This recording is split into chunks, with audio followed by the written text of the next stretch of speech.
그러면 폐의 병리로 넘어갈게요. 이 병리란 말은 무슨 말이냐면 생리란 말을 먼저 이해하시면 좋겠어요.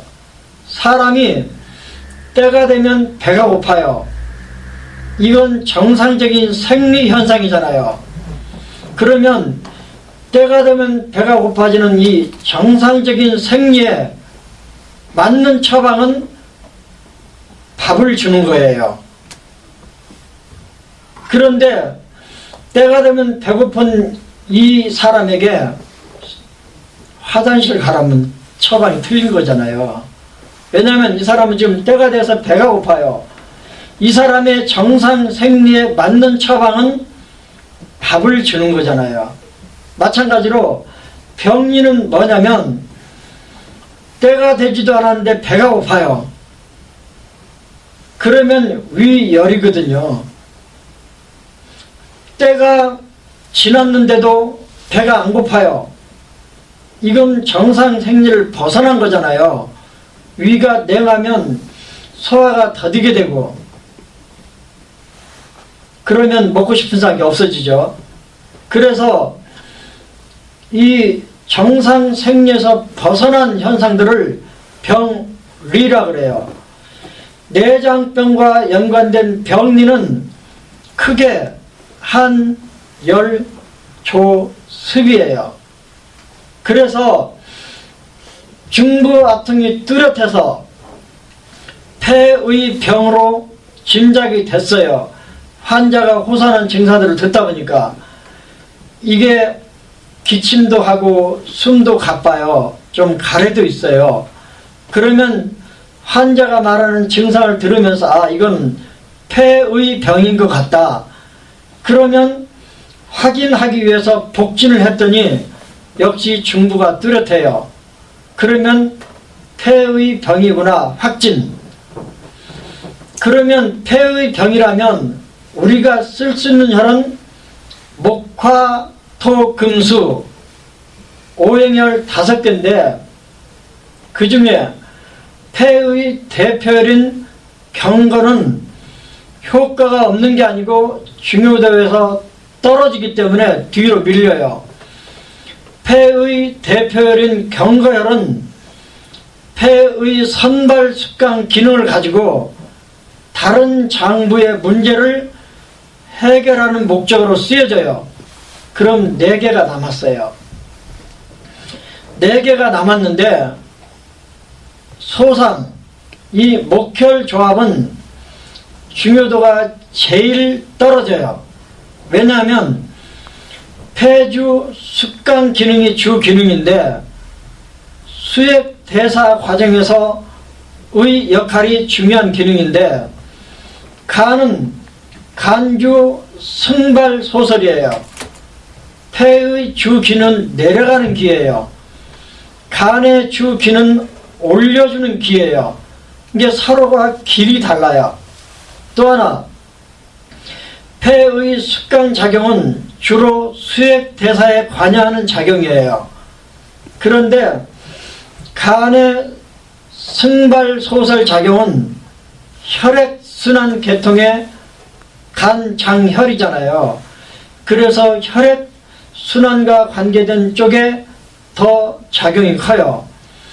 그래서 폐의 소설 작용과 습관 작용과 간의 소설 작용은 서로 엇나가기 때문에 잘 만나질 않아요. 그래서 경락상으로 만나는 후두, 가래가 끼는 후두, 인후에서 생긴 증상들을 치료할 때는 폐와 간이 만나는 중봉경거를 쓰지만 소상조합은 잘 안 쓰더라고요. 그러면 3개가 남았어요. 화열, 어제, 토열, 태연, 수열, 척택.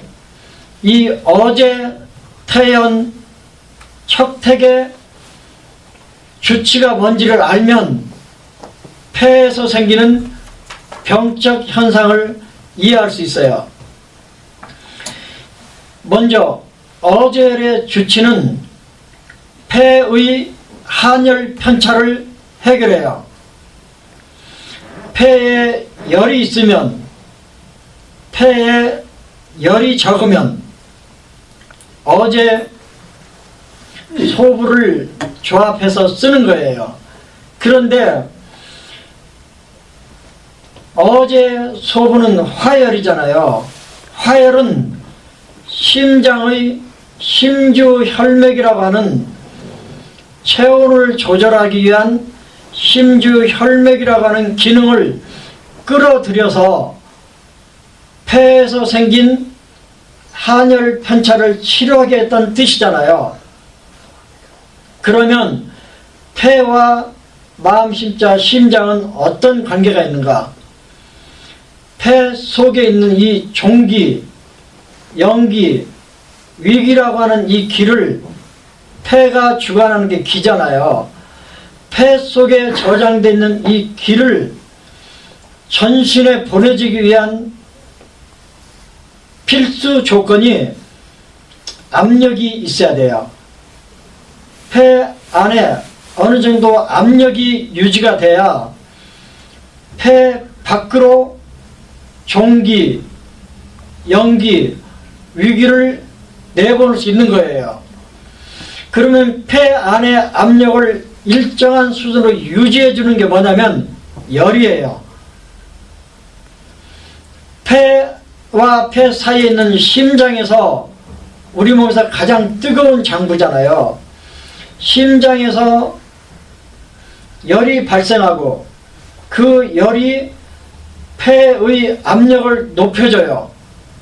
그러면 폐에서 일정 수준의 압력이 되면 폐에 저장되어 있는 종기, 영기, 위기가 전신으로 분포되는 거예요.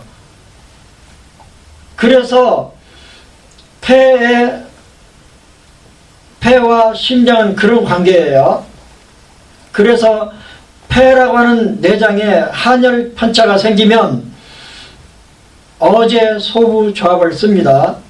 그 다음 태연, 태백. 폐의 토열은 비의 운하 기능의 도움을 받아서 폐의 문제를 해결하겠다는 뜻이에요. 그래서 폐가 주장하는 기가 폐주기, 종기인데 종기는 원료가 비가 보내주는 영양물질에 폐가 호흡을 통해서 받아들인 청기가 합해진 게 종기잖아요. 이 종기를 주관하는 혈이 태연이에요. 그래서 종기가 부족하면 비의 운하 기능의 도움을 받아서 보충해요. 그래서 태연, 태백 조합을 쓰는 거예요. 기가 부족하면. 그러면 기가 부족하면 어떤 현상이 나타나는가? 한방에서는 이게 뚜렷해요. 성저, 목소리가 힘이 없고 낮아요. 소기, 나언, 기가 부족하면 말이 하기 싫어져요.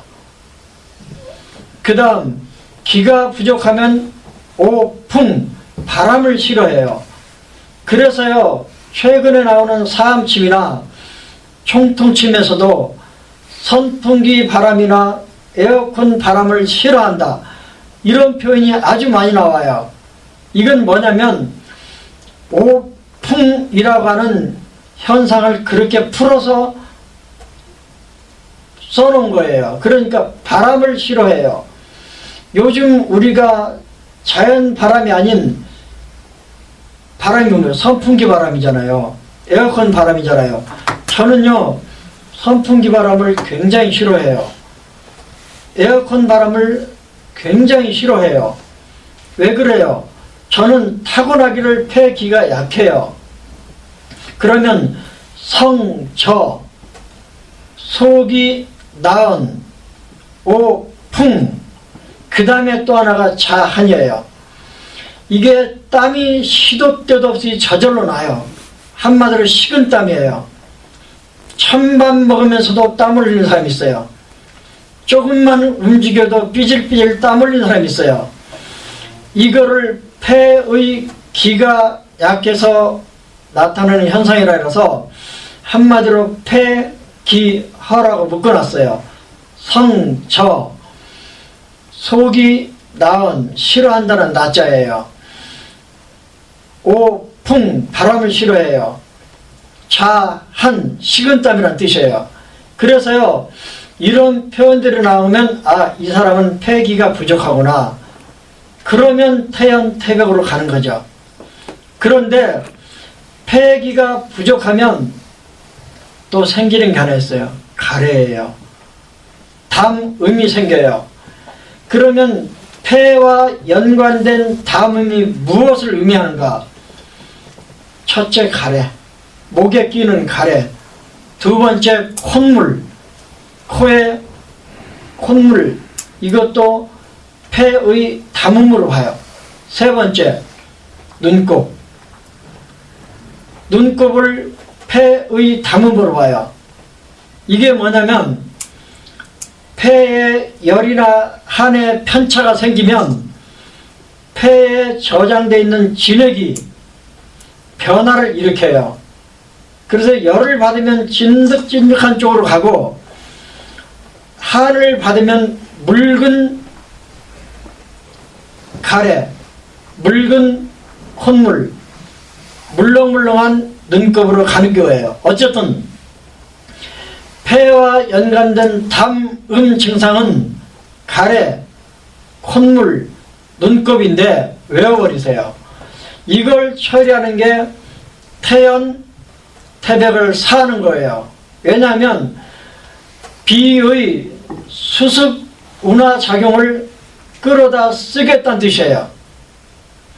비의 수습 처리 기능을 가져다가 폐에서 생긴 담음을 치료하겠다는 뜻이에요.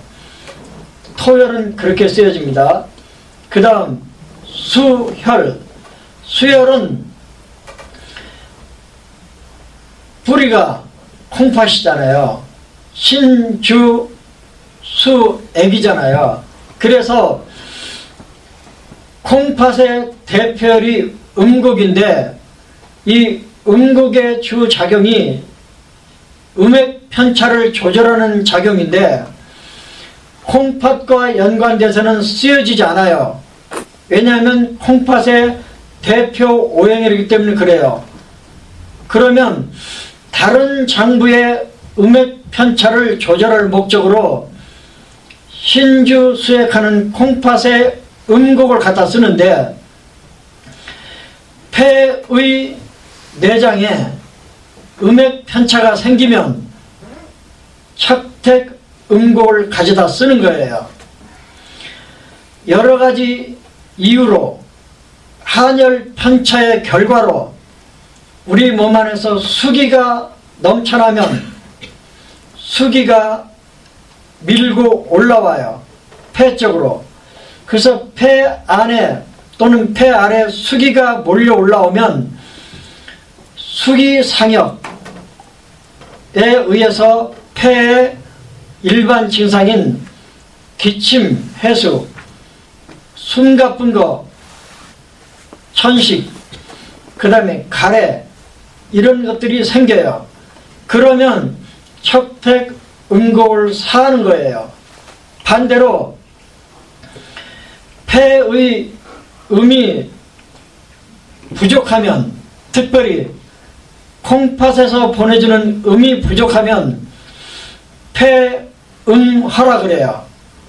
이 폐음허의 증상은 뭐냐면 일반적인 음허 증상에 폐의 일반 증상이 추가되면 폐음허라 그래요. 그러면 음허의 일반 증상은 뭐냐면 조열, 도한. 갱년기 여자분들이 어느 시간대가 되면 열이 쑥 올라와요. 하루 종일 열이 나는 게 아니고 오후가 되든지 밤이 되든지 어떤 시간대가 되면 파도가 밀려오듯이 열이 밀려와요. 이걸 조열이라고 그래요. 그 다음 도한, 콩팥에서 보내주는 음이 부족해서 생긴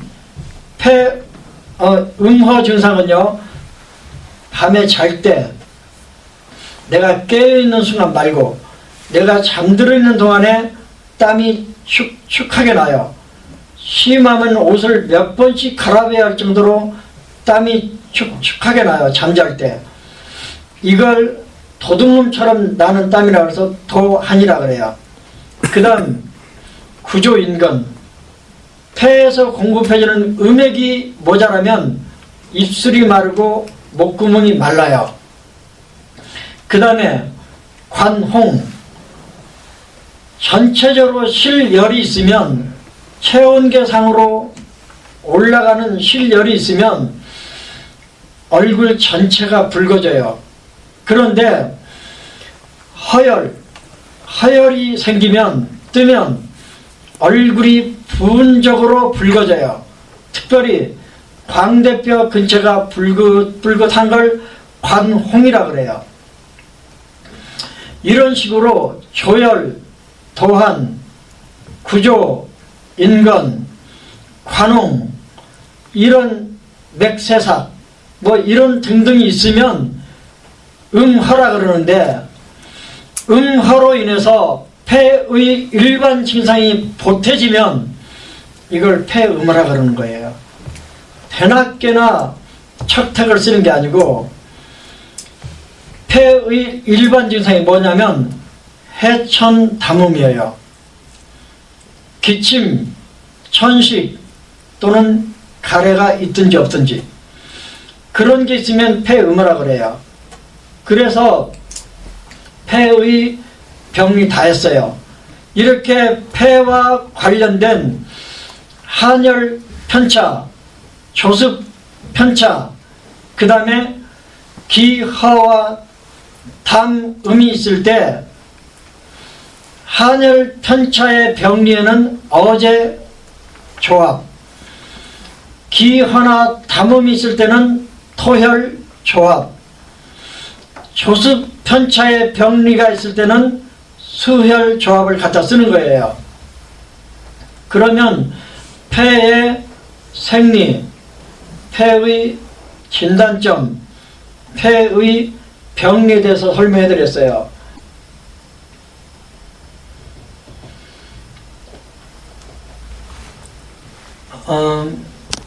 10분만 쉬도록 할 건데요. 시험료로 넘어갈 거니까 한 10분 정도 쉬시고 시작하도록 하겠습니다. 그런데 제가 여러분들에게 정금혈 위치 가르쳐 드리고 싶고요. 그 다음에 곡지나 심소회나 이런 것들을 가르쳐 드리고 싶으니까, 또 족삼리, 곡천 이런 혈들에 대해서 미신적인 분들이 있으면 제가 피아노 쪽 의자에 앉아 있을게요. 질문하러 오세요. 10분 쉬겠습니다.